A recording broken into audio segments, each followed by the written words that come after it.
The rain fell steadily on the asphalt of Highway 101, somewhere between Santa Barbara and Ventura, California. It was the kind of October rain that turns the world gray and makes everything feel smaller, more fragile. The sound echoed off the concrete barriers and mixed with the hum of late-night traffic, creating a symphony that most drivers ignored as they hurried toward their destinations. But on this particular night in 2011, that rain would become the soundtrack to a mystery that would remain unsolved for over a decade. Sarah Chen had been driving home from her veterinary clinic in Santa Barbara when she saw the small, dark shape beside the road.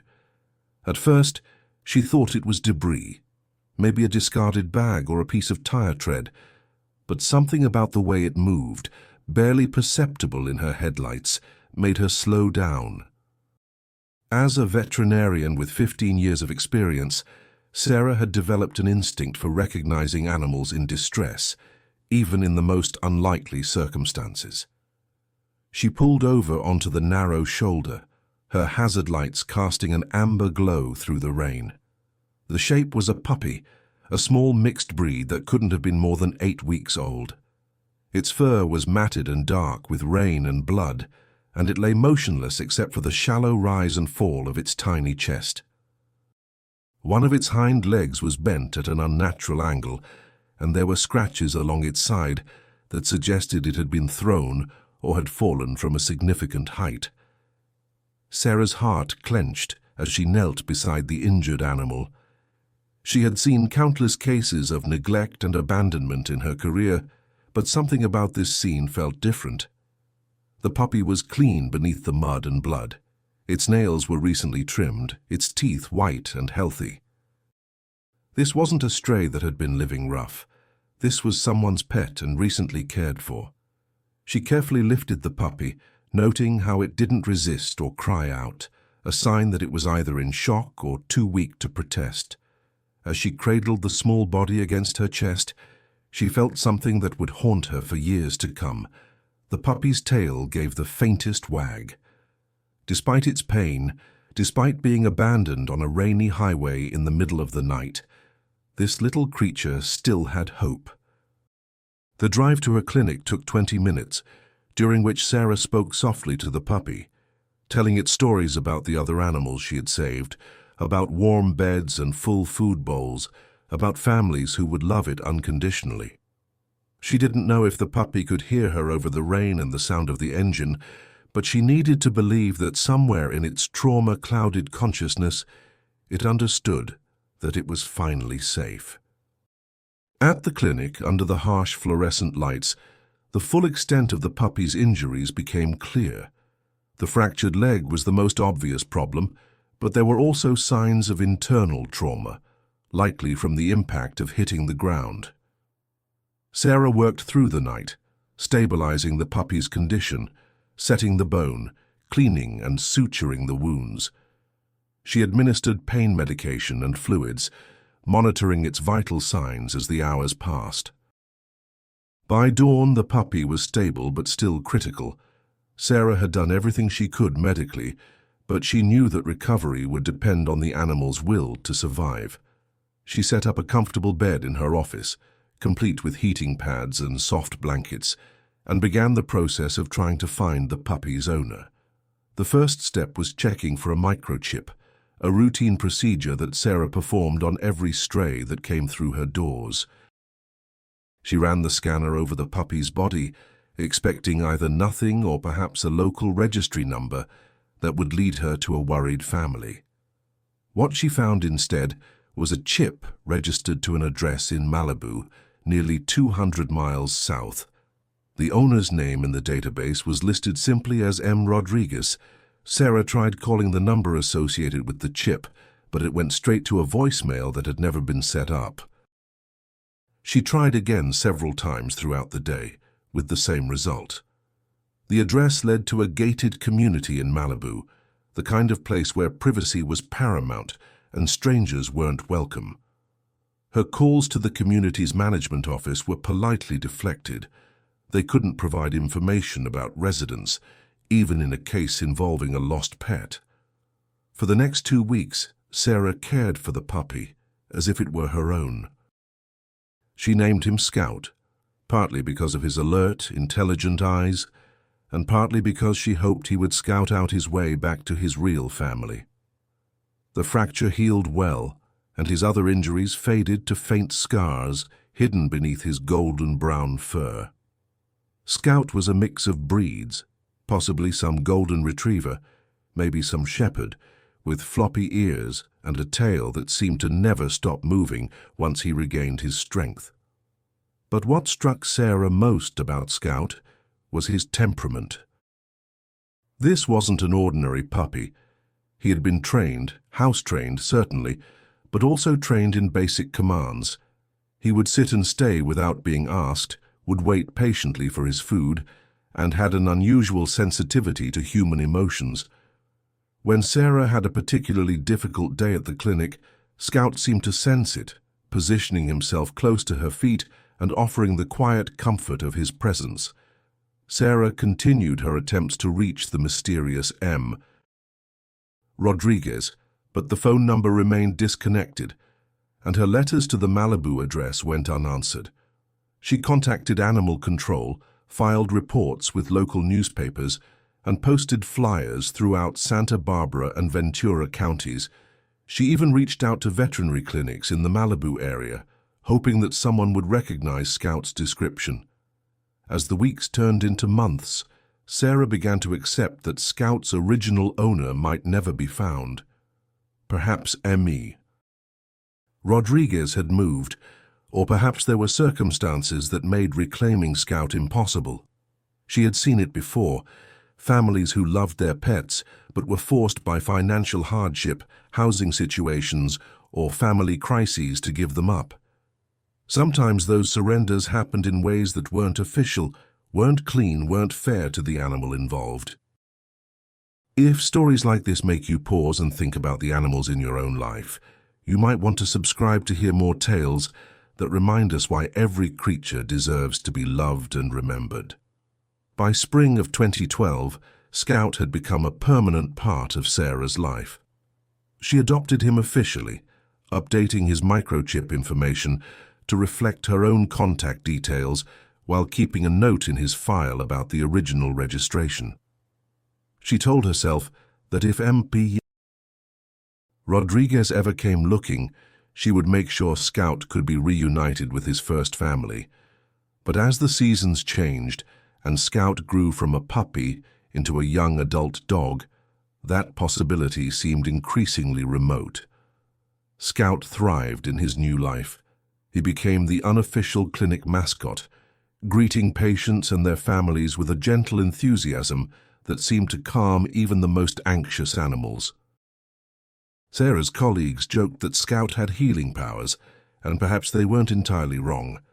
There was something about his presence that made difficult days easier, that turned a veterinary clinic into a place of comfort rather than just medicine.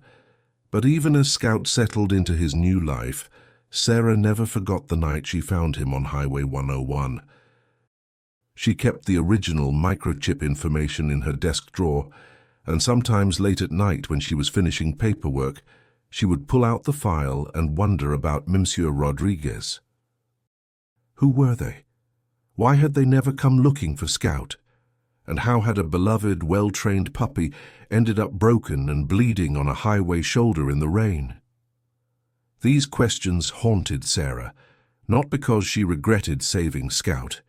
He had brought immeasurable joy to her life, but because she sensed there was a story there, a human story of loss and longing that might never be told. In her heart, she believed that someone, somewhere, was still missing the puppy she had named Scout.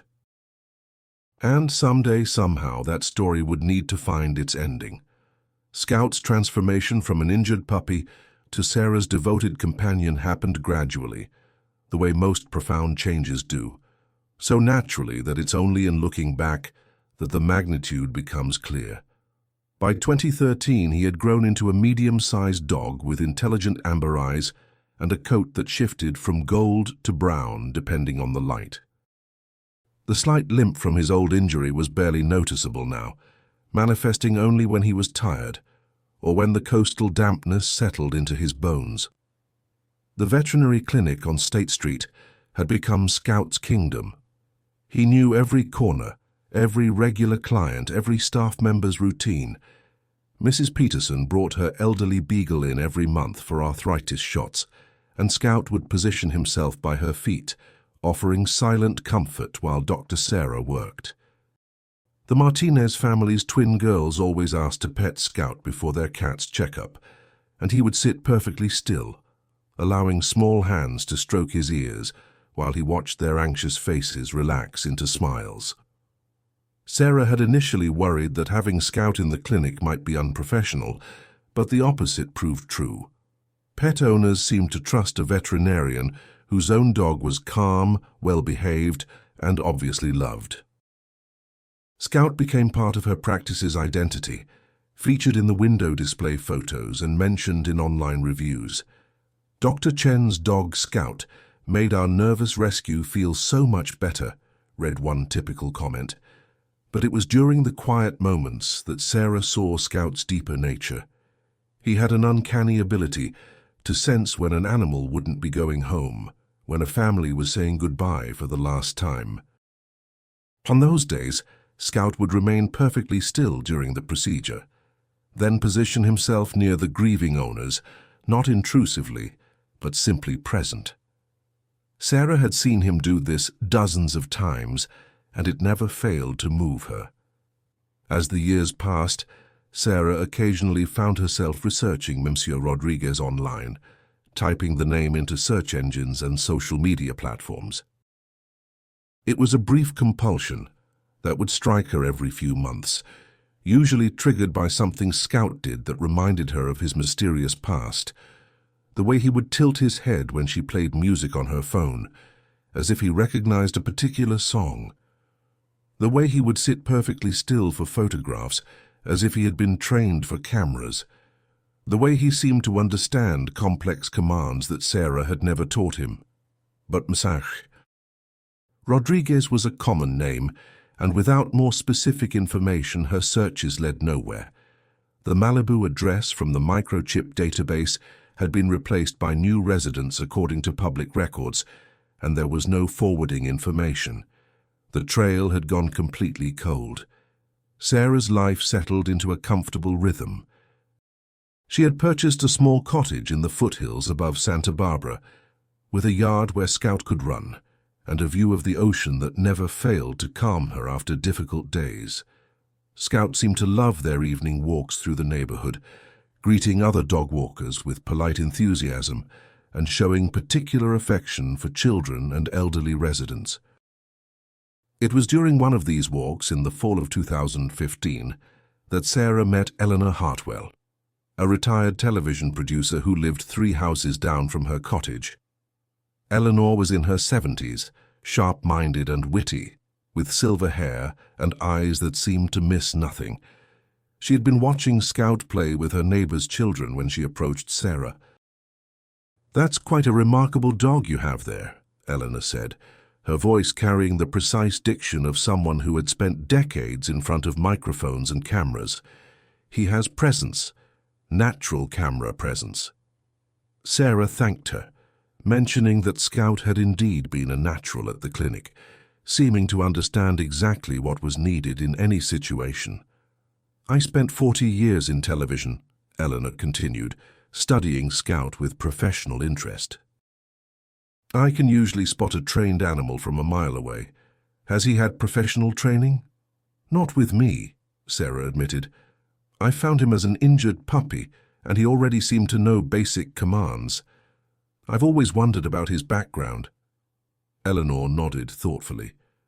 "Well, whoever had him before you knew what they were doing. That kind of composure doesn't happen by accident." The conversation stayed with Sarah long after their walk ended. Eleanor's observation had confirmed something she had always suspected. Scout wasn't just naturally well-behaved.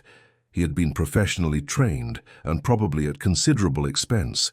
This wasn't the kind of training a casual pet owner would invest in. This was the kind of training that suggested Scout had been destined for something specific, something important. As Scout entered his middle years, his role at the clinic evolved.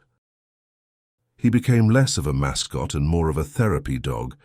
Though Sarah had never formally trained him for that role, he seemed to intuitively understand which animals needed comfort and which needed space. He would lie quietly beside a cage, holding a recovering surgery patient, or play gently with a puppy that was boarding while its family was out of town. Sarah began keeping an informal journal of Scout's behaviors, partly out of professional curiosity, and partly because she sensed these details might someday be important. She noted how he responded to different types of music. Classical music made him alert and attentive, while country music seemed to make him restless. She observed that he was particularly drawn to certain television shows, especially nature documentaries and, strangely, cooking programs. In 2018, Sarah's practice expanded to include a second location in Carpinteria, a small coastal town 20 minutes south of Santa Barbara. Scout adapted to the change effortlessly, seeming to enjoy the variety of traveling between locations. The Carpinteria clinic was smaller, with a more intimate feel, and Scout quickly established himself there as well. It was at the Carpinteria location that Sarah noticed something unusual about Scout's behavior around cameras. When local newspaper photographers came to do a feature story about the new clinic, Scout seemed to naturally position himself in favorable lighting, automatically sitting or lying in poses that photographers praised as perfect. When a local television station did a segment about pet care during wildfire season, Scout remained completely calm despite the bright lights and multiple cameras, even seeming to know when to look directly at the lens. "Has he done television work before?" the cameraman asked Sarah after they finished filming. "Not that I know of," Sarah replied, but the question lingered with her for days afterward. By 2020, Scout had become something of a local celebrity in Santa Barbara County. His calm presence during the Thomas Fire evacuations, when Sarah's clinic served as an emergency animal shelter, earned him recognition from the County Animal Services Department. A local artist painted his portrait, which now hung in the clinic's waiting room. Children's drawings of Scout decorated the walls of both clinic locations, but fame, even local fame, made Sarah protective. She had always been careful about Scout's privacy, never posting photos of him on social media without his face partially obscured, never allowing journalists to use his full name in articles. She told herself it was because she wanted to protect his role as a therapy animal, but deep down, she knew it was something else. Some instinct told her that Scout's past was complicated and that drawing too much attention to him might not be safe. As 2021 arrived and Scout entered his 10th year, Sarah began to notice subtle changes in his behavior. He remained healthy and active, but there was a new quality to his attention, a heightened alertness when certain sounds came from the television or radio. He had always been interested in human conversation, but now he seemed to be listening for something specific, some voice or phrase that would trigger recognition. Sarah found herself wondering if Scout remembered his first family, if somewhere in his canine consciousness he was still waiting for someone to call his name, his original name, whatever that might have been. The thought broke her heart, because she knew that if that day ever came, she would have to let him go. Scout had been her companion for over a decade, but he had been someone else's first. As she watched him sleeping in his favorite spot by the clinic window, the late afternoon sun warming his graying muzzle, Sarah made a decision. If Scout's past was ever going to catch up with him, she wanted to be prepared. She began organizing his file, gathering every piece of documentation from the night she found him, creating a comprehensive record of his life with her. Because somehow, she knew that Scout's story wasn't finished yet. The morning of March 15, 2023, began like any other Tuesday at the Riverside County Animal Shelter in Palm Desert, California. The desert sun was already warming the concrete walkways between the kennels, and the familiar chorus of barks, meows, and occasional chirps from the bird section created the soundtrack that volunteers and staff knew by heart. Maria Santos had been working at the shelter for 8 years, and she had developed the kind of steady rhythm that comes from understanding that every day would bring both heartbreak and hope in equal measure. Maria's morning routine was precise and comforting in its predictability. She would arrive at 7, brew the first pot of coffee in the staff break room, and then begin her rounds through the kennels. She had learned to read the overnight reports quickly, scanning for any emergencies or changes in the animal's conditions. This particular morning, the report mentioned a new arrival, a middle-aged dog found wandering in a strip mall parking lot in Indio, brought in by a good Samaritan who couldn't keep him. The dog was in kennel 47, and Maria could see him from the end of the hallway as she approached with her cart of supplies. He was medium-sized, with a golden-brown coat that was dusty and tangled, but still showed signs of having been well cared for. He sat calmly in the corner of his kennel, not barking or jumping like many new arrivals. Instead, he watched her approach with intelligent amber eyes that seemed to hold a depth of understanding that made Maria pause. "Well, hello there, handsome," she said softly, kneeling down to his level. "What's your story?" The dog approached the front of the kennel cautiously but without fear. Maria noted that he moved with a slight limp, barely noticeable, but the kind of old injury that becomes more apparent with age and stress. His tail wagged gently, and when she extended her fingers through the chain link, he sniffed them carefully before allowing a gentle touch.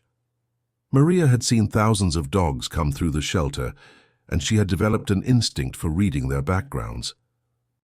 This wasn't a dog that had been living on the streets for long. His teeth were in good condition, his nails recently trimmed, and despite the dust and mild dehydration, he was clearly someone's beloved pet. The question was how he had ended up alone in a parking lot, seemingly lost and confused.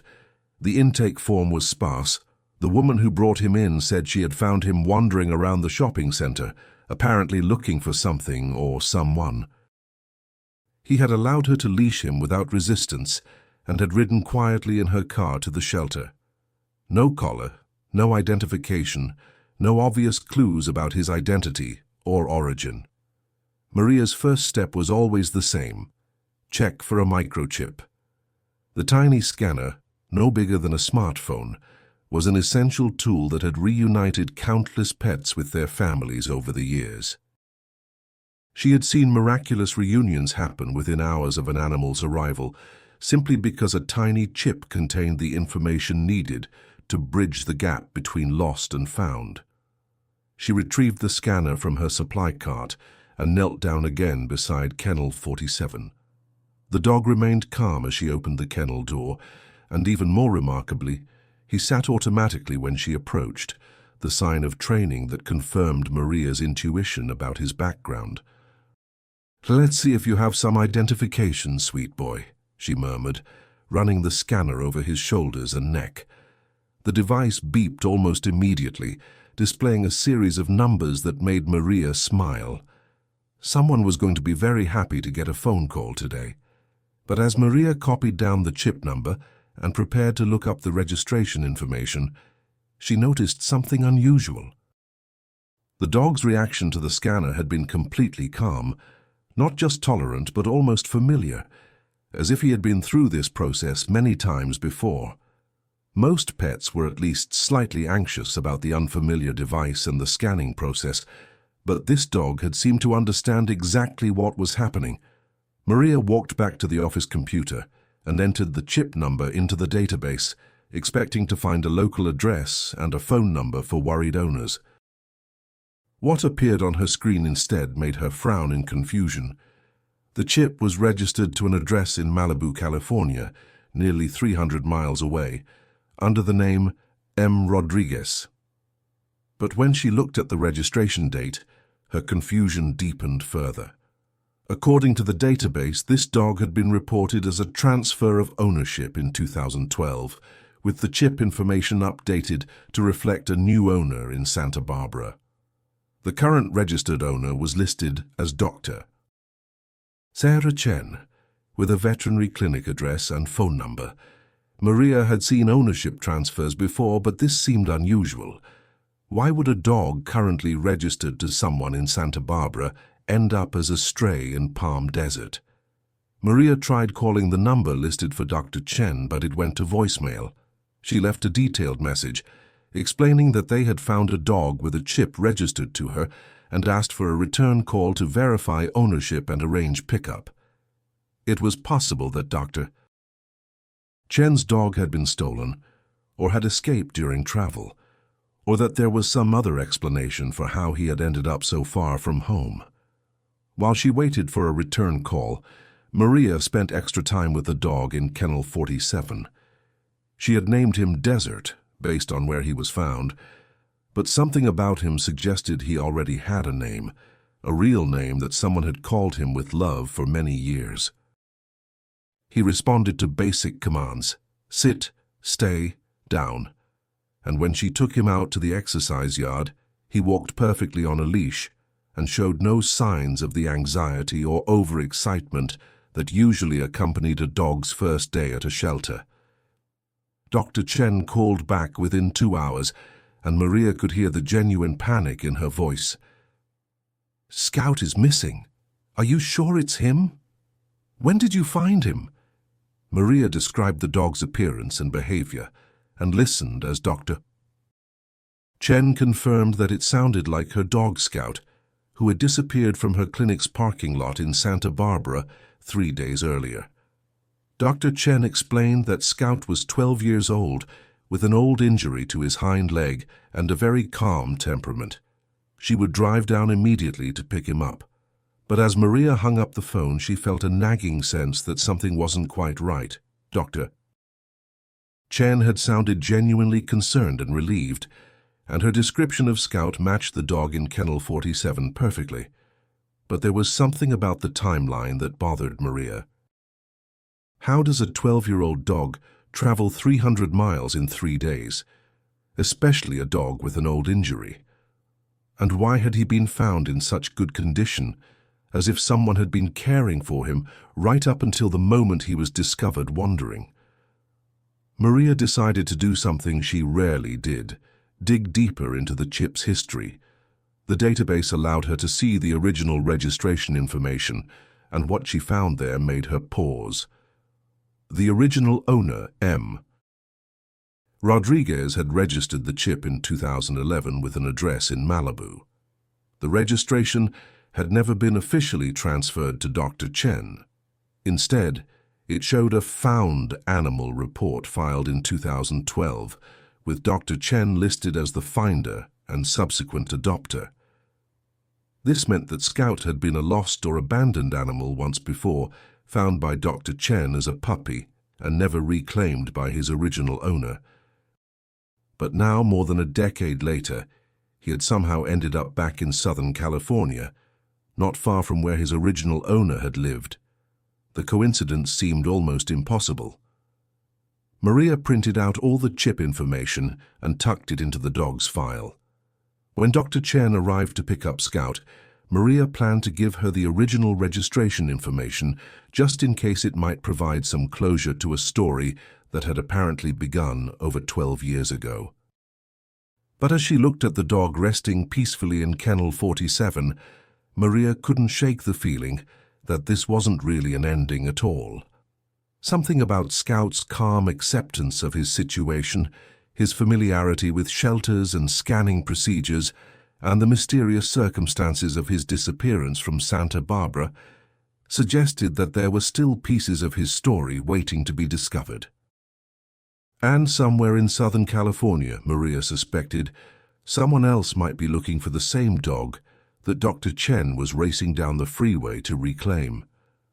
The afternoon shadows were growing longer when Scout lifted his head and looked toward the shelter's front entrance, his tail beginning a slow wag. Maria followed his gaze and saw a woman approaching through the glass doors, middle-aged, with kind eyes and the quick, purposeful walk of someone who had spent years caring for animals. Even before she reached the kennel, Scout was on his feet, his whole body radiating quiet joy. But as Maria watched the reunion between Scout and Dr. Chen, she noticed something else.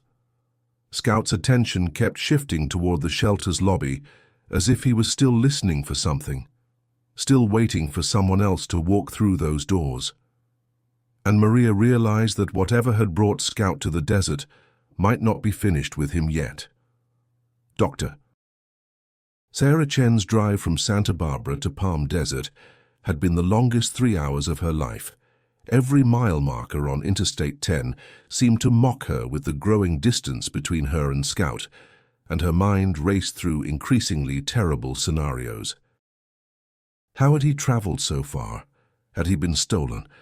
Had someone deliberately taken him only to abandon him in the desert when they realized he was microchipped?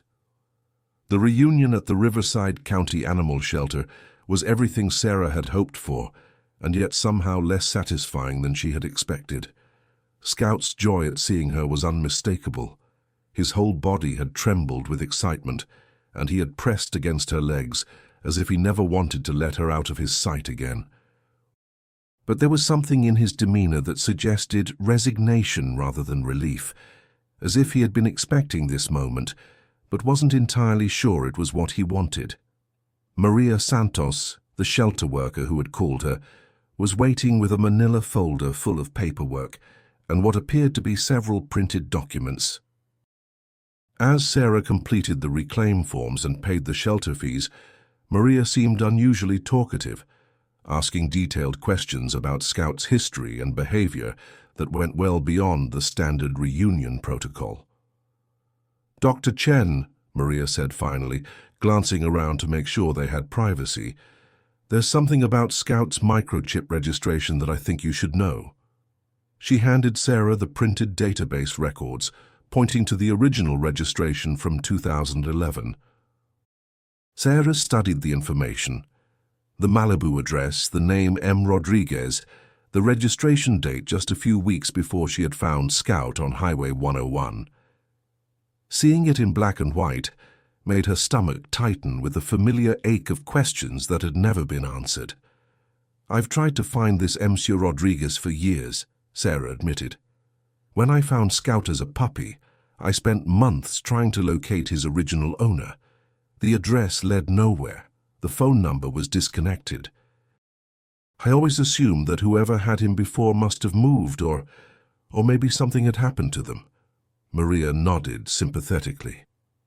"The thing is, Dr. Chen, I've been working with animal chips for 8 years, and I've never seen a case quite like this. Scout didn't just show up here randomly. Someone found him in a strip mall parking lot in Indio, but he was in too good condition to have been wandering for long. And the way he behaved here, he wasn't scared or confused like most strays. He acted like he was familiar with the process."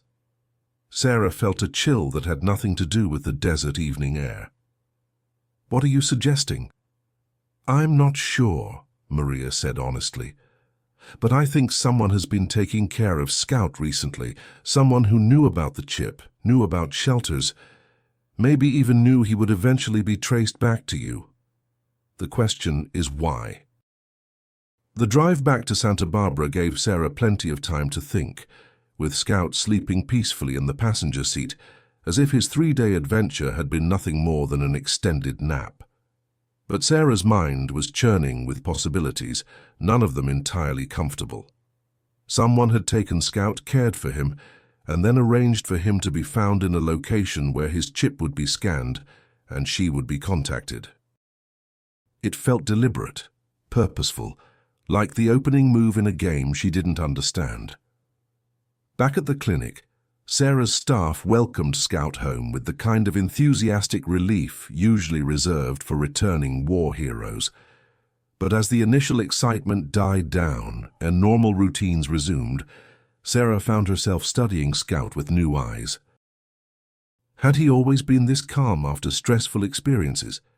Had he always seemed to understand complex situations with such apparent clarity? That evening, in her home office, Sarah spread out everything she had ever collected about Scout's mysterious past. The original veterinary records from the night she found him, the printouts from her unsuccessful attempts to contact M. Rodriguez, the shelter paperwork from his recent adventure, and now the complete chip registration history provided by Maria Santos. Laid out together, the documents told a story, but not one that made immediate sense. Sarah opened her laptop and began what she realized should have been a more thorough search years ago. Instead of just searching for M. Rodriguez in general terms, she began combining the name with the Malibu address, the time period of 2011, and keywords related to dogs, pets, and animal training. Her search results were sparse at first, a few property records, some social media profiles that led nowhere, but then she found something that made her breath catch. A 2011 article in the Malibu Times about a local animal training facility included a brief mention of a celebrity trainer named Marina Rodriguez, who specialized in training animals for television and film work. The article was only a few paragraphs long, mostly focused on the facility's expansion, but it included a photo of Marina working with a young golden retriever mix that looked remarkably similar to Scout. Sarah's hands trembled as she saved the article and began searching for more information about Marina Rodriguez. What she found painted a picture of a successful professional who had worked with animals for some of Hollywood's biggest productions. Marina's LinkedIn profile listed credits on dozens of films and television shows from the 1990s through 2011, with specializations in training dogs for complex emotional scenes and extended filming schedules. But Marina Rodriguez's online presence seemed to stop abruptly in late 2011, right around the time Scout would have been found on Highway 101. Her social media accounts went quiet, her professional website expired, and there were no more mentions of her work in industry publications. It was as if she had simply vanished from the animal training world at the exact moment Scout had entered Sarah's life. Sarah spent the next several hours following increasingly thin digital trails, searching for any information about what had happened to Marina Rodriguez after 2011. She found a few legal documents, a lawsuit related to unpaid facility rent, a bankruptcy filing, a notice of business dissolution. But no personal information, no forwarding address, no explanation for why someone would abandon a successful career and disappear. As the night wore on, Sarah found herself constructing a theory that felt both logical and heartbreaking. Marina Rodriguez had been a professional animal trainer who had worked with Scout, possibly training him for a specific project that had never materialized.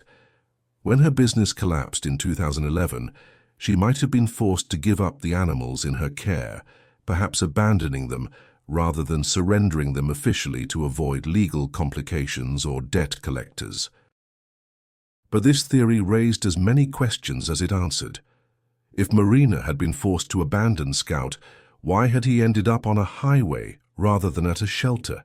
And why, 12 years later, had someone brought him back into the system in a way that would inevitably lead to these discoveries?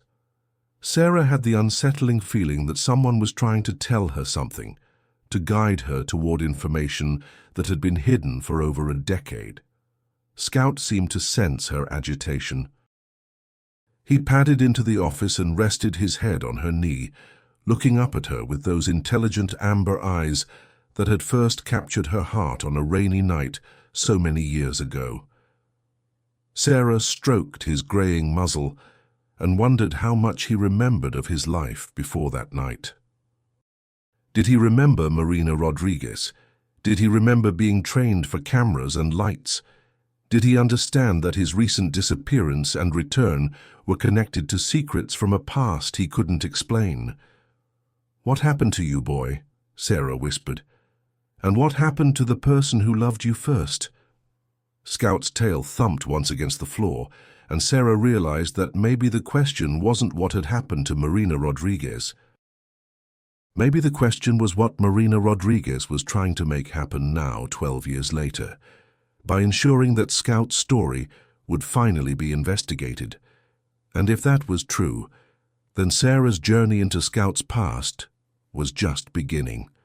She closed her laptop and looked at Scout, who was now lying at her feet with the patient expression of a dog who had learned to wait for answers that might never come. But Sarah had a different kind of patience now, the determination of someone who had finally found the right questions to ask.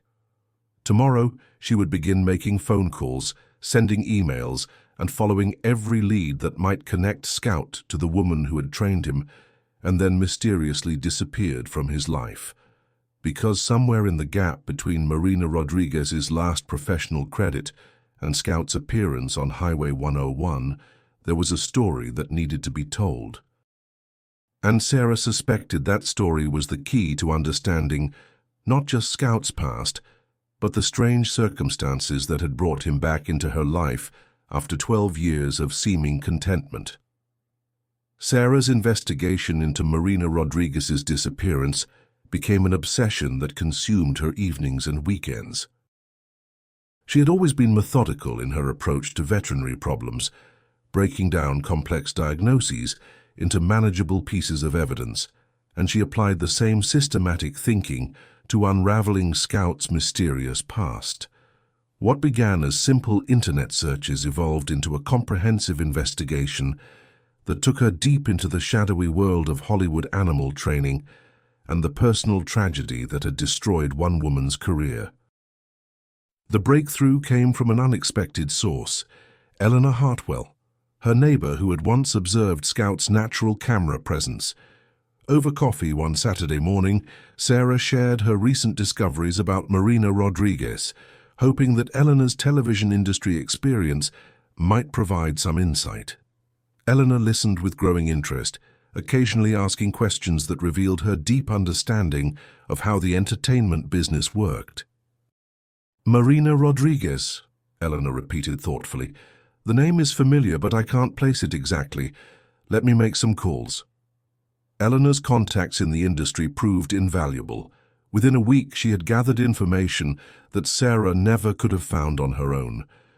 Marina Rodriguez had indeed been a highly respected animal trainer, known particularly for her work with dogs in emotional scenes.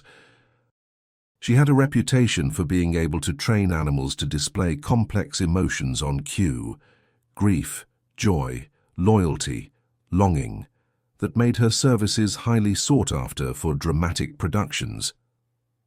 But here's the interesting part, Eleanor said, handing Sarah a printed email from one of her former colleagues. Marina's career didn't just fade away gradually. It ended abruptly in October 2011, right in the middle of pre-production for a major television series. She was supposed to train a dog for a starring role, a long-term contract that would have been worth hundreds of thousands of dollars. She just never showed up for the job. Sarah felt her pulse quicken. October 2011 was exactly when she had found Scout on Highway 101. Eleanor's contact had more information. The television series was called Coming Home, a drama about a military family dealing with deployment and reunion. The role Marina had been hired to fill was for a family dog that would appear in nearly every episode, requiring an animal capable of complex emotional performances and the stamina to handle months of filming. The dog would need to portray loyalty, separation anxiety, and the pure joy of reunion, exactly the kind of nuanced performance that had made Marina Rodriguez's reputation. The production company was furious when she disappeared, Eleanor's contact had written. They had to scramble to find another trainer, and it delayed filming by 3 weeks. But the strange thing was that Marina had already been paid a significant advance, and she never returned the money. That wasn't like her. She had a reputation for being completely professional and ethical. Sarah studied the timeline with growing certainty. Marina Rodriguez had been training a dog for a starring television role in October 2011. She had mysteriously disappeared from the project, never to work in the industry again. And Scout, a dog with professional-level training and an unusual comfort with cameras, had been found injured and abandoned during exactly the same time period. The pieces were falling into place, but they painted a picture that Sarah found difficult to accept. If Scout had been the dog Marina was training for, coming home, then his abandonment on Highway 101 hadn't been an act of cruelty or desperation. It had been something else entirely, perhaps an act of protection or sacrifice or love so profound that it required giving up everything. Sarah's next step was to contact the production company that had hired Marina Rodriguez. After several transferred calls and polite deflections, she managed to reach someone who had worked on Coming Home and remembered the Marina Rodriguez situation. The assistant producer, now working for a different company, was initially reluctant to discuss what she called ancient history, but Sarah's explanation of finding Scout seemed to intrigue her. "Look, I probably shouldn't be telling you this," the woman said finally, "but the Marina Rodriguez thing was really strange. She had this amazing dog that she'd been working with for months, a young golden mix that could hit emotional marks like a seasoned actor. We all thought this dog was going to be a star, but then Marina just vanished and the dog was gone too." Sarah's heart pounded. "Do you remember anything specific about the dog? Any identifying characteristics?" "Oh, he was gorgeous. Really intelligent eyes, beautiful golden coat, and this little limp from some old injury that actually worked perfectly for the character. The dog in the show was supposed to be a rescue, so the limp added authenticity. Marina said she'd found him as an injured puppy and trained him herself. The description was unmistakably Scout, but Sarah's excitement was tempered by a growing sense of unease. If Scout had been destined for television stardom, if he had been Marina's ticket to financial security and professional success, why had she given him up? What could have been so catastrophic that it required abandoning not just a lucrative contract, but the dog she had apparently loved enough to rescue and train herself? Sarah's research took on new urgency. She began searching for any personal information about Marina Rodriguez that might explain her sudden disappearance. Property records showed that she had lived in a rented house in Malibu until November 2011, when the lease had been terminated for non-payment. There were no subsequent addresses, no forwarding information, no trace of where she might have gone after leaving the entertainment industry. But then Sarah found something that changed everything. Buried in the legal notices section of a December 2011 issue of the Los Angeles Times was a brief obituary. Marina Elena Rodriguez, 34, animal trainer and beloved daughter, passed away unexpectedly on November 15, 2011. She was known for her compassion toward animals and her dedication to her craft. Private services. In lieu of flowers, donations may be made to local animal shelters. Sarah stared at the screen, reading the obituary over and over as the implications sank in. Marina Rodriguez hadn't disappeared. She had died, just 1 month after Sarah found Scout on Highway 101. The woman who had rescued Scout as a puppy, trained him for stardom, and then somehow arranged for him to be found by a veterinarian on a rainy highway, had been gone for nearly 12 years. But if Marina Rodriguez had died in November 2011, who had arranged for Scout's recent journey to the desert shelter? Who had made sure he was found in a location where his chip would be scanned and the investigation into his past would inevitably begin? Sarah felt as if she were being guided by a ghost, led through a carefully orchestrated revelation of secrets that someone had been keeping for over a decade. Scout seemed to sense her emotional turmoil. He approached her desk and rested his chin on her laptop, forcing her to look into his eyes instead of the screen. In those amber depths, Sarah saw something she had never noticed before, a kind of patient sadness, as if he had been carrying the weight of Marina's loss all these years, and was finally ready for someone else to share that burden. "You remember her, don't you?" Sarah whispered, stroking Scout's head. "You remember Marina?" Scout's tail wagged once, slowly, and Sarah realized that her investigation had revealed only half of the story. She now knew who Marina Rodriguez had been and what had happened to her, but she still didn't understand the circumstances of Marina's death or why Scout had ended up on Highway 101 instead of in an animal shelter. Most importantly, she didn't know who had recently taken Scout on his desert adventure, ensuring that these revelations would finally come to light. As Sarah sat in her office with Scout's head resting on her lap, she understood that finding the truth about Marina Rodriguez's death would require more than internet searches and phone calls. It would mean traveling to Los Angeles, visiting the places Marina had lived and worked, and talking to people who had known her during those final weeks of her life. Because somewhere in Marina's story was the explanation for Scout's recent disappearance, and possibly the identity of the person who had been keeping Marina's secrets for 12 long years. Sarah made a decision that surprised her with its certainty.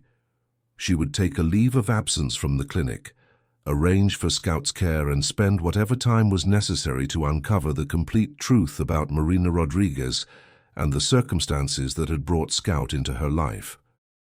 She owed that much to Scout, to Marina's memory, and to her own need to understand how love and loss could be so intricately connected across more than a decade.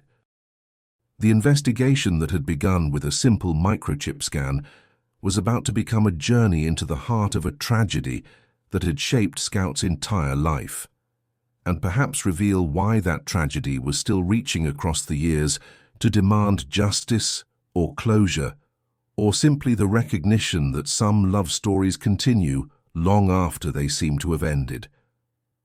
Sarah's journey to Los Angeles felt like stepping into someone else's life.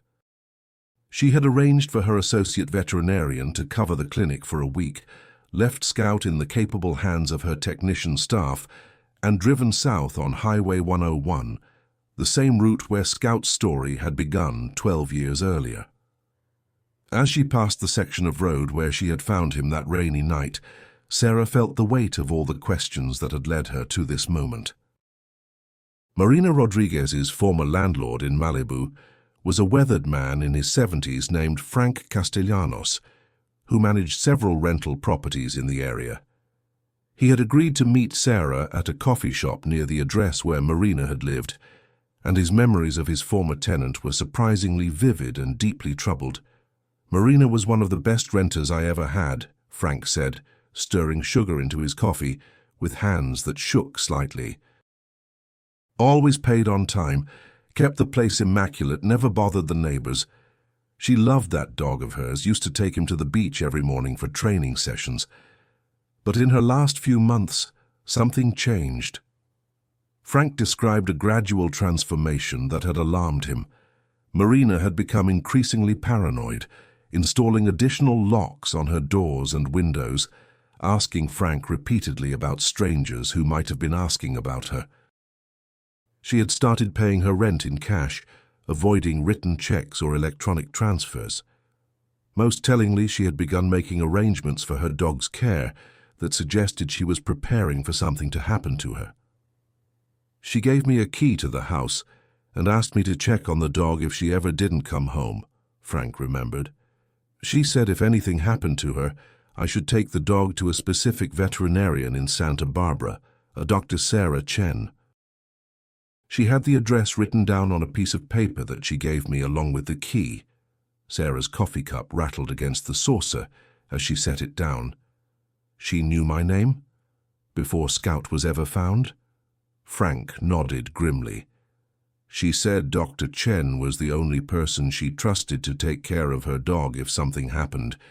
She made me promise that I wouldn't take him to a shelter, no matter what. Just Dr. Chen." The implications were staggering. Marina Rodriguez hadn't randomly abandoned Scout on Highway 101.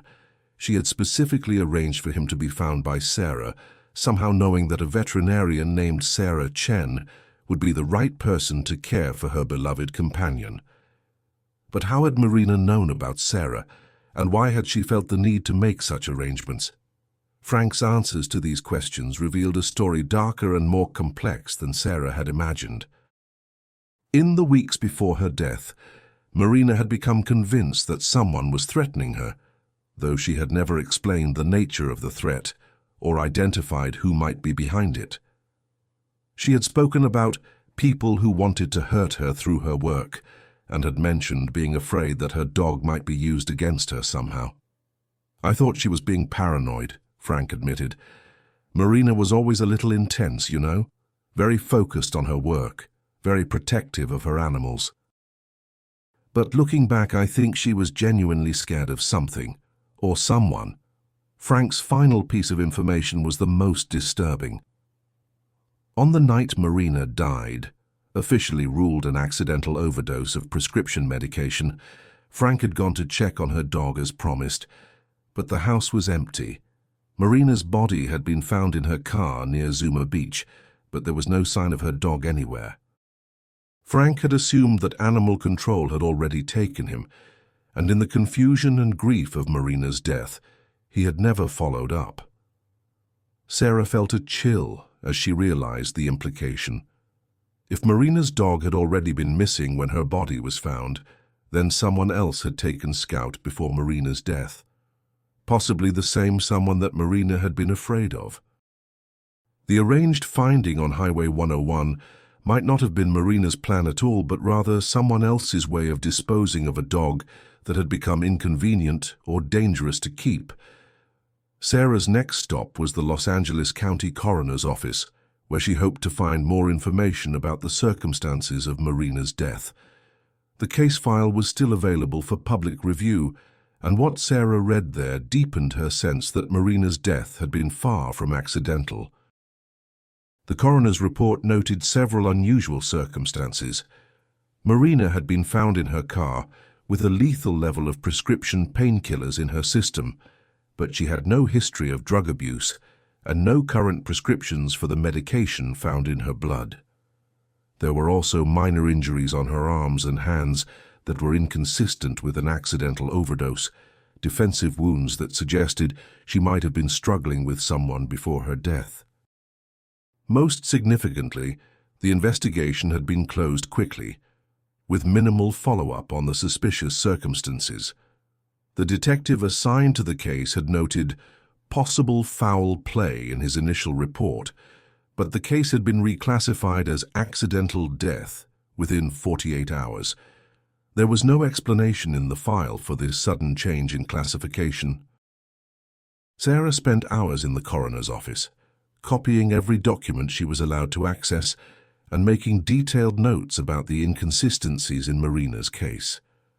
As she read, a picture emerged of a young woman who had been killed to silence her, and whose death had been covered up by someone with enough influence to pressure the coroner's office into closing the investigation prematurely. But why would anyone want to kill an animal trainer? What could Marina Rodriguez have known or seen that was worth murdering her to keep secret? Sarah suspected the answer lay in Marina's work with Hollywood celebrities and the secrets she might have been exposed to during her career. Sarah's final stop in Los Angeles was the most difficult, a meeting with Detective Ray Morrison, the now retired LAPD officer who had been assigned to Marina's case.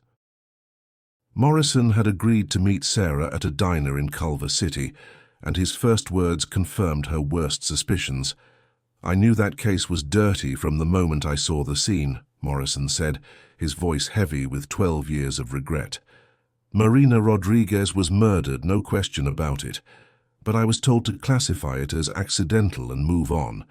When I tried to push back, I was reminded that I had a family to feed and a pension to protect." Morrison explained that Marina had been working with several high-profile celebrities in the months before her death. training animals for private parties, and personal projects that weren't part of official film productions. She had apparently witnessed something during one of these private assignments that someone was willing to kill to keep secret. She tried to report it through proper channels, Morrison said. Called the police, tried to contact the FBI, even reached out to some journalists, but whoever she was trying to expose had connections everywhere. Every report she filed disappeared. Every contact she made was shut down. That's when she started making arrangements for her dog. Morrison's final revelation was the key to understanding Scout's recent desert adventure. Before her death, Marina had contacted Morrison directly, giving him detailed instructions about what to do with her dog if anything happened to her.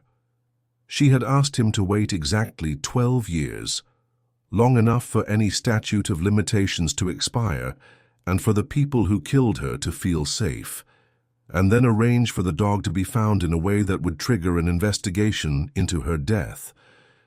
She said the dog was the only witness to what she saw, Morrison explained. I thought she was being dramatic, but she insisted that someday someone would need to understand what really happened to her. She made me promise to make sure the right person found out about her story. Morrison had kept that promise. 3 months ago, he had arranged for Scout to be taken from Sarah's clinic and cared for by a trusted friend in the desert. When enough time had passed for Sarah to worry and for the story to feel significant, Scout had been released in a location where he would be found and his chip would be scanned, triggering exactly the investigation that Marina had wanted. She chose you specifically, Morrison told Sarah. Said you were the only veterinarian in Santa Barbara who would care enough about one dog to dig into his history. She was right.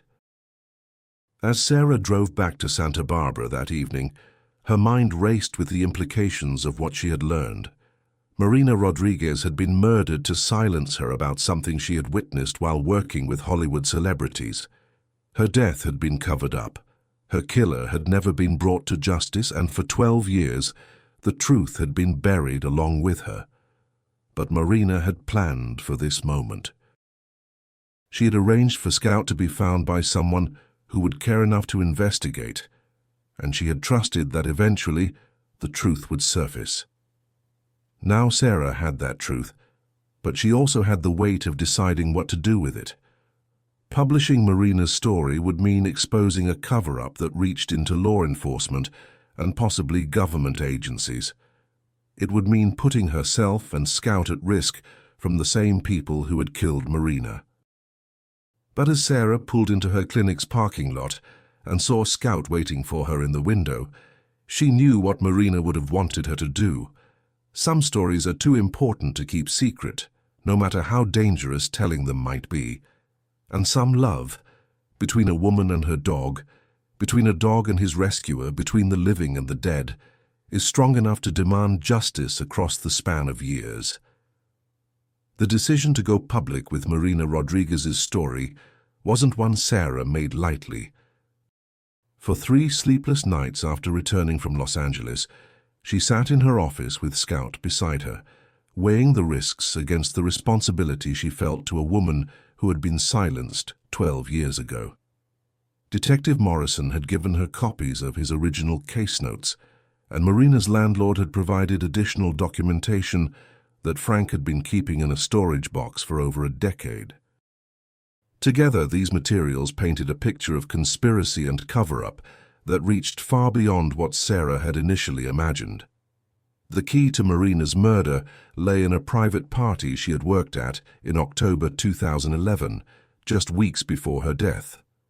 The event had been hosted by Marcus Davenhall, a prominent television producer known for family-friendly programming and charitable work. Marina had been hired to provide animal entertainment for Davenhall's annual fundraiser, which drew hundreds of Hollywood celebrities, politicians, and business leaders to his Malibu estate. According to Morrison's notes, Marina had witnessed Davenhall involved in illegal activities during the party, specifically the trafficking of exotic animals that were being sold to private collectors in violation of federal wildlife protection laws. But the animals weren't just exotic pets. They were being used in underground fighting rings and other forms of entertainment that constituted serious felonies. Marina had taken photos and video with her phone, documenting not just Davenhall's involvement, but also the participation of several high-profile celebrities and politicians. When she tried to report what she had seen, she discovered that Davenhall's influence extended into law enforcement, the district attorney's office, and even federal agencies. Every report she filed was buried, every contact she made was warned off, and eventually the people she was trying to expose realized that eliminating Marina was easier than containing the scandal. The most heartbreaking part of Marina's story was revealed in a letter she had written to Scout, which Frank Castellanos had been keeping in the same storage box as her other documents. The letter, dated just days before her death, was addressed to my best friend, and provided the final pieces of the puzzle that had brought Scout into Sarah's life. My dear Scout, the letter began, if someone is reading this to you, it means that the people who want to hurt me have succeeded, and I'm no longer here to protect you.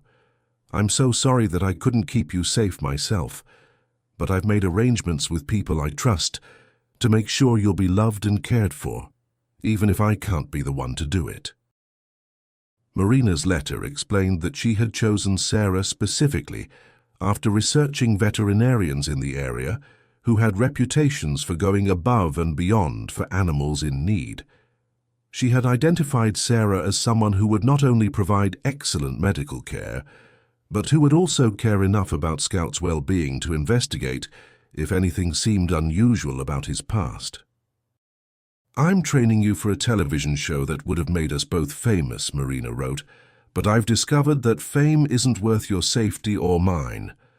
The people I work for are involved in things that could hurt innocent animals, and I can't be part of that anymore. If something happens to me, I need you to trust the person who finds you, because I've made sure it will be someone who loves animals the way we do. The letter included specific instructions for Detective Morrison about how to arrange Scout's discovery 12 years later, when enough time had passed for the original investigation to be safely reopened. Marina had understood that her death would be covered up, but she had also believed that eventually someone would be willing to listen to her story and seek justice for what had been done to her. Sarah realized that she was holding more than just evidence of Marina's murder. She was holding proof of an ongoing criminal enterprise that had operated with impunity for over a decade. Marcus Davenhall's annual fundraisers had continued every year since Marina's death, and Detective Morrison's research suggested that the illegal animal trafficking had expanded rather than contracted after Marina was silenced. The weight of this responsibility was overwhelming, but Sarah found her resolve in Scout's steady presence beside her. This gentle, intelligent dog had been trained for stardom, had lost the person who loved him most, and had waited 12 years for justice to finally catch up with the people who had destroyed his first family. She owed it to both Scout and Marina to make sure their story was heard. Sarah's first call was to Eleanor Hartwell, whose connections in the entertainment industry proved invaluable once again. Eleanor knew journalists who specialized in investigative reporting, and more importantly, she knew people who couldn't be intimidated or bought off by the kind of influence Marcus Davenhall wielded. Within 48 hours, Sarah found herself sitting across from Rebecca Martinez, a Pulitzer Prize-winning reporter for the Los Angeles Times who had built her career on exposing corruption in Hollywood and law enforcement. Rebecca listened to Scout's story with the kind of focused attention that Sarah had rarely seen from anyone outside the veterinary profession. She asked detailed questions about the timeline, requested copies of all the documentation Sarah had gathered, and most importantly, she believed every word of Marina's story without skepticism or doubt. "I've been tracking Marcus Davenhall for 5 years," Rebecca said, making notes on her legal pad. "I knew he was dirty, but I could never get close enough to prove it. Marina Rodriguez's evidence is exactly what I need to bring him down." The investigation that followed was swift and comprehensive. Rebecca's newspaper had the resources to verify every detail of Marina's story, and Detective Morrison's cooperation provided the law enforcement angle that gave the story credibility with prosecutors. Within 2 weeks, arrest warrants had been issued for Marcus Davenhall and 6 of his associates, including the corrupt officials who had covered up Marina's murder. The story broke on a Tuesday morning with a headline that Sarah would never forget: "Hollywood producer's animal trafficking ring exposed by dog's 12-year journey home." The article detailed Marina's murder, the cover-up that followed, and Scout's remarkable role in finally bringing the truth to light. Photos of Scout accompanied the story, showing him both as a young dog in training with Marina and as the distinguished older dog who had waited patiently for justice. The public response was immediate and overwhelming. Animal rights organizations hailed Marina as a martyr who had died protecting innocent creatures. Law enforcement agencies promised full investigations into the corruption that had allowed her murder to be covered up. And Hollywood itself seemed to undergo a moment of introspection about the dark secrets that had been hidden behind charitable facades and family-friendly programming. But for Sarah, the most meaningful response came from an unexpected source. 3 days after the story broke, she received a handwritten letter addressed to both her and Scout.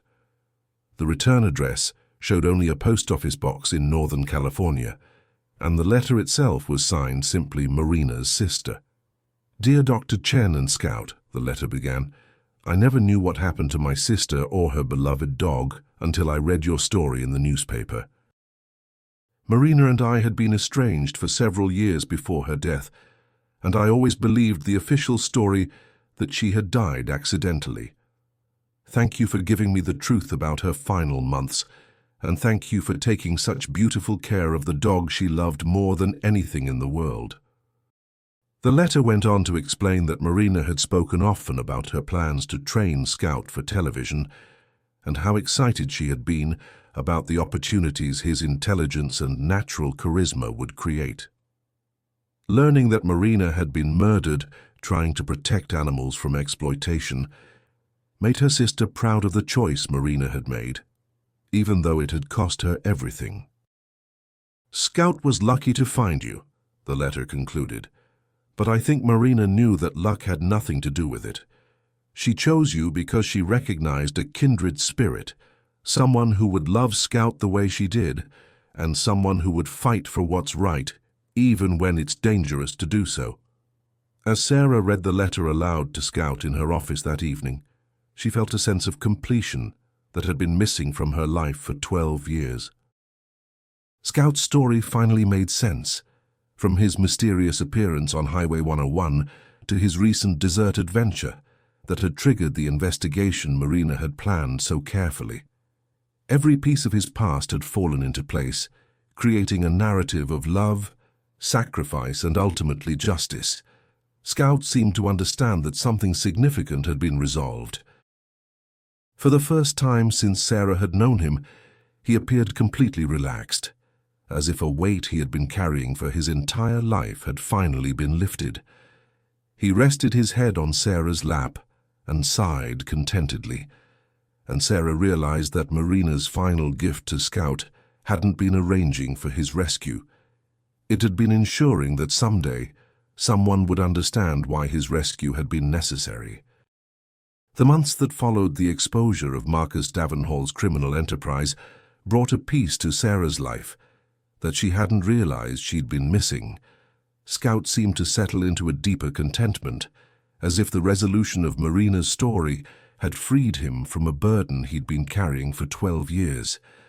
The slight restlessness that had always lurked beneath his calm demeanor was gone, replaced by the serene confidence of a dog who finally understood his complete story. The legal proceedings moved with surprising speed. Davenhall and his associates were convicted on multiple counts of animal trafficking, conspiracy, and in Davenhall's case, murder in the first degree. Detective Morrison was vindicated for his original suspicions and received a commendation for his role in finally bringing Marina's killers to justice. Most importantly, the corrupt officials who had covered up Marina's death were removed from their positions and faced their own criminal charges. Sarah found herself thrust into an unexpected spotlight as Scout's story captured the public imagination. They were invited to appear on television programs, featured in magazine articles, and contacted by animal rights organizations who wanted to honor Marina's memory through Scout's continued work. Sarah carefully selected only those opportunities that felt genuine and beneficial to the causes Marina had died defending. The most meaningful recognition came from an unexpected source. The producers of a new television series about animals in law enforcement decided to dedicate their show to Marina Rodriguez's memory. They reached out to Sarah with a proposal that initially made her uncomfortable. They wanted Scout to appear in several episodes as a therapy dog, working with traumatized officers and their families. Sarah's first instinct was to decline. Scout was now 13 years old, comfortable in his routine at the clinic, and she worried that the stress of television production might be harmful at his age. But as she discussed the proposal with Scout's behavior, she noticed something remarkable. Whenever she mentioned the possibility of working with cameras and crews, Scout's attention sharpened with an unmistakable interest. "It's like he remembers," Sarah told Eleanor Hartwell during one of their evening walks. "When I talk about the television work, he gets this look in his eyes, not excitement exactly, but recognition, like he's remembering something important from his past." Eleanor, who had become something of a surrogate grandmother to Scout over the years, encouraged Sarah to consider the opportunity. "Marina trained him for this kind of work," she pointed out. "Maybe completing that training, honoring what she started, would be a gift to both of them." Sarah decided to visit the set and meet the production team before making a final decision. The show was being filmed at a studio in Burbank, and as soon as Scout stepped onto the soundstage, his transformation was remarkable. His posture straightened, his attention focused, and he moved with the confident grace of a professional performer. He seemed to understand the lights, the cameras, and the controlled chaos of television production in a way that suggested deep, muscle memory familiarity. The series director, a woman named Patricia Winters, who had worked with Marina Rodriguez years earlier, watched Scout with evident emotion. "He's exactly what Marina always said he would become," she told Sarah.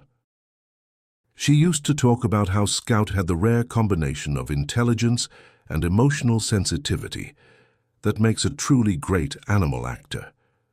She would be so proud to see him now. Scout's work on the television series became a beautiful final chapter to his remarkable life. He appeared in 6 episodes over the course of 2 seasons, always playing the role of a therapy dog, helping traumatized individuals heal from their experiences. His natural empathy and calm presence translated perfectly to the screen, and viewers responded with overwhelming affection for the gentle dog who seemed to understand human pain with unusual depth. More importantly, Scout's television work raised awareness about the therapeutic benefits of animal companionship and helped fund programs that provided support animals to veterans, first responders, and crime victims. Every episode featuring Scout included a dedication to Marina Rodriguez and information about supporting animal welfare organizations. But perhaps the most profound impact of Scout's television career was personal. During filming, Sarah met Dr. James Reeves, a military psychologist who worked as a consultant on the series. James had lost his own dog in Afghanistan and had been struggling with survivor guilt for several years. His scenes with Scout were powerful and authentic, because Scout seemed to sense James's genuine grief and respond with the kind of comfort that couldn't be scripted or directed. Their friendship developed slowly, built on shared conversations about the healing power of animals and the responsibility that comes with caring for creatures who depend on human kindness. James understood Sarah's deep bond with Scout and the weight of carrying Marina's story. More importantly, he appreciated Scout's unique place in that story without trying to change or diminish it. When James asked Sarah to marry him on a quiet evening in her garden with Scout sleeping peacefully between them, Sarah knew that Marina would have approved. James wasn't trying to replace Scout in her affections or competing with the memory of Marina's love. He was simply joining a family that had been formed through loss and strengthened through loyalty. Scout seemed to approve of the arrangement as well. He welcomed James into their home with the same gentle acceptance he had shown Sarah 13 years earlier, and as the months passed, Scout's contentment deepened further. He had spent his entire adult life helping others heal from trauma and loss, and now he was witnessing Sarah's own healing as she opened her heart to new love while honoring the old. The wedding was small and intimate, held in Sarah's garden on a warm June evening. Scout served as ring-bearer, walking slowly down the makeshift aisle with a dignity that brought tears to every guest's eyes. Eleanor Hartwell was the officiant, and she included a special moment in the ceremony to honor Marina Rodriguez and acknowledge Scout's role in bringing Sarah and James together. "Love has many forms," Eleanor said, looking at Scout as he sat calmly beside the couple. "Sometimes it's the immediate recognition between two people who are meant to be together. Sometimes it's the gradual building of trust between strangers who become family. And sometimes it's the love that reaches across years and even across death to ensure that those we've lost are never really forgotten." As Scout entered his 14th year, his pace slowed and his muzzle grew whiter, but his essential character remained unchanged. He continued working at the clinic, though for shorter periods and with more rest breaks. He still greeted every patient with gentle interest and provided comfort to families facing difficult decisions about their pets. Most importantly, he maintained the serene presence that had made him special from the very beginning. Sarah began preparing herself for the inevitable goodbye that comes with loving an aging dog. She and James discussed Scout's end-of-life care with the same thoughtfulness they brought to all their patients, ensuring that when the time came, Scout would transition peacefully and with dignity. They knew that Scout's death would be devastating, but they also knew that the 13 years they had shared with him were an extraordinary gift that many people never receive. One evening in late autumn, as Sarah was closing the clinic for the day, she found Scout standing at the window, looking out at the parking lot. He stood perfectly still, his tail wagging slowly, and when Sarah followed his gaze, she could have sworn she saw a woman in the distance. Just for a moment, just long enough to recognize the love in her eyes as she watched the dog she had sacrificed everything to protect. Sarah blinked, and the figure was gone, leaving only the golden light of sunset and the quiet satisfaction of a story that had finally found its perfect ending. Scout turned from the window and walked to Sarah's side, ready to go home to the family they had built together, a family that included the living and the dead, the present and the past, and the enduring power of love to heal even the deepest wounds. If stories like Sarah's move you to believe in the power of hope and the strength of human connection, we share them because they remind us that even in our darkest moments, the melodies of love continue to play, waiting to guide us home. Subscribe to our YouTube channel to hear more stories that touch the soul and inspire the heart.